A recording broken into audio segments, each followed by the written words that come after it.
The Canon R8, a game-changing camera for content creators.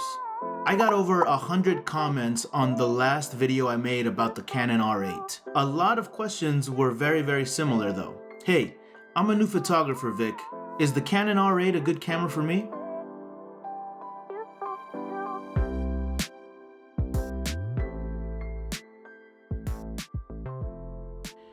I followed up with almost every comment like this with a resounding yes. Stay all the way through the end and I'll talk to you about why I believe that the Canon R8 is probably going to be the best camera of 2023. Also, like I mentioned in the previous video about the R8, please let me know if you have any comments or any questions regarding this camera. Leave them down in the comments below, and at the moment I'm answering any and all comments. Also, if you have any questions about lenses or you're not sure what to get, please let me know. I have a whole bunch of lenses that I can talk to you about. Now let's explore some of the features of the brand new Canon R8. By the way, it should be available in mid-April of 2023. It's gonna be a true game changer for content creators. The Canon R8 is packed with mind-blowing features that will improve your entire creative process. It has a 24.2 megapixel full-frame CMOS sensor for breathtaking images and absolutely spectacular video quality. It has dual pixel autofocus for lightning fast, high precision autofocus. It also records uncropped 4K. It's incredibly lightweight and it has a compact design. One of my favorite features and why I consider this and any camera with a very angle LCD screen, it gives you the ability to look at yourself while you're doing some recording. The combination of these features makes it a perfect entry-level camera. Now, let me say this one more time for everybody. This is an entry-level camera. Again, the Canon R8 is an entry-level camera. I cannot recommend the Canon R8 to a paid professional as their A camera. I can recommend it, however, to a paid professional as a C camera, maybe even a B camera, depending on what your A camera happens to be. I think if you're a professional shooter, a professional photographer or videographer, and you have a Canon R5 or a Canon R6, this Canon R8 is going to be an exceptional addition to your kit. The Canon R8 offers an unparalleled full-frame experience for any beginner. Now, there was a comment in the previous video that a full-frame sensor isn't the like a magical elixir of some sort, and of course that's true. A full-frame sensor isn't going to make you automatically a better photographer or videographer. But let me get this out of the way. The Canon R7 and the Canon R8 in the United States are priced exactly the same, $1499.99, and the Canon R7 has a lot of pro features. It has dual card slots, it has IBIS, in-body image stabilization, it has a bigger battery, and it just has a lot of pro level features that the R8 doesn't have.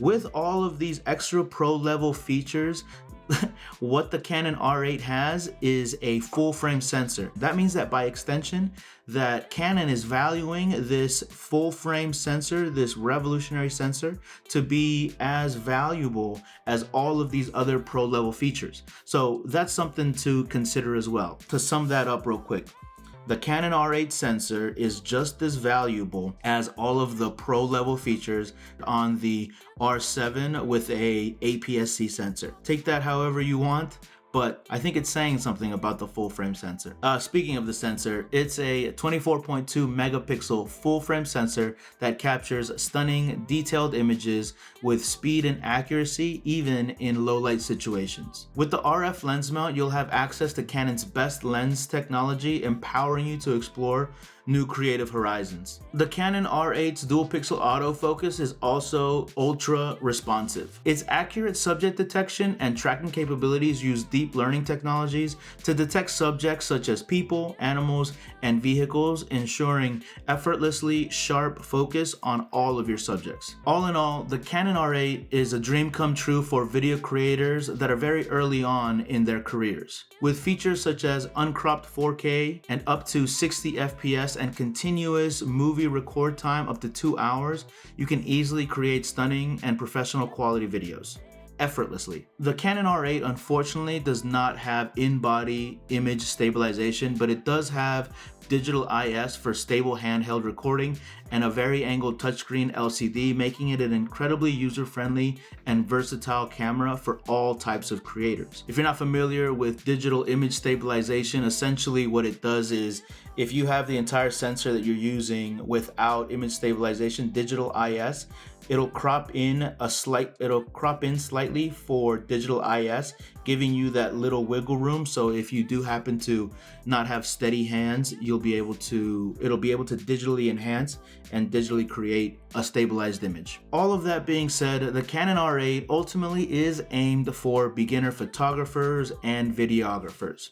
It doesn't have dual card slots, which I've recently learned because of the comments how important it is to have dual card slots. Me personally, I do use the dual card slots for redundancy purposes, but anytime that I'm doing just passion projects or doing basic street photography that is unpaid work, I use one of my card slots to record raw images, and in the second one I usually record video to it. That way I have my photos and my videos separated.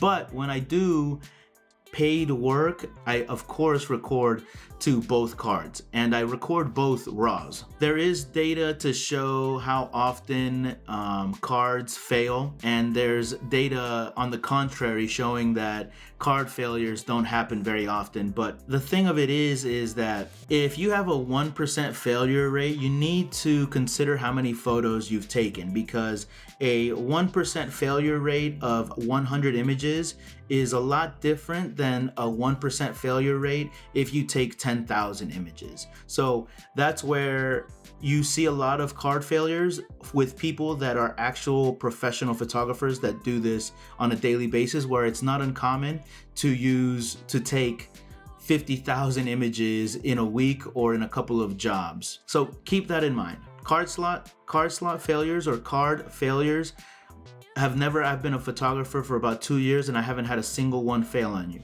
Now, with that being said, it doesn't mean that it doesn't happen, and it doesn't mean that you shouldn't regularly change or replace your cards. SD cards do degrade over time, so it is important that if you've had a card for more than a year, maybe 2 years, that it's probably time, with heavy usage, it's probably time to consider replacing them. The R8 doesn't have large battery capacity. It doesn't have IBIS, and all of these things that I just mentioned do have a workaround, of course, but because of these missing features, again, I don't recommend the R8 for professional photographers as their A camera. I don't know how many times I've said that in this video, but I have to say it. I have to keep saying it because the comments are gonna eat me alive. I truly appreciate all of the comments, by the way. It's been really fun reading a lot of them and getting to know a lot of you. Also, if you guys have a moment, consider following me on my social media platforms.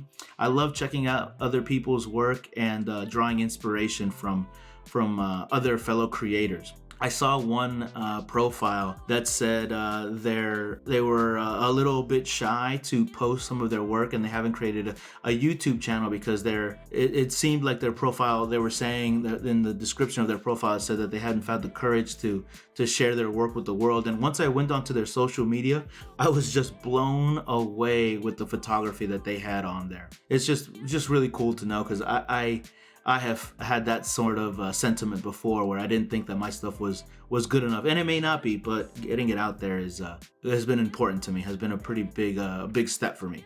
So there you have it. The Canon R8 is a absolute game changer for new content creators, especially if you want to level up from using your cell phone. Other options for content creators that are just getting started that want to move up from their cell phone would be something like the R50, the R10. Both of those cameras are APS-C sensors. They're a little bit cheaper than the R8, and they're going to be great for that kind of work. Content creation, short form videos, talking head YouTube videos, all sorts of stuff like that. Thank you so much for watching this video. Please let me know if you have any questions regarding any of the Canon R cameras, or you're looking for some help to pick some lenses. I got you. Leave the comments down below. At the moment, I'm answering any and all comments. Consider following me on social media and consider subscribing to this channel if you found this video helpful. I like to post on Instagram almost daily, and in the description of the post that I have on Instagram, I always like to put the camera that I'm using and the lens that I was using to get that shot. All right, guys, that's gonna do it for me this week. Adios.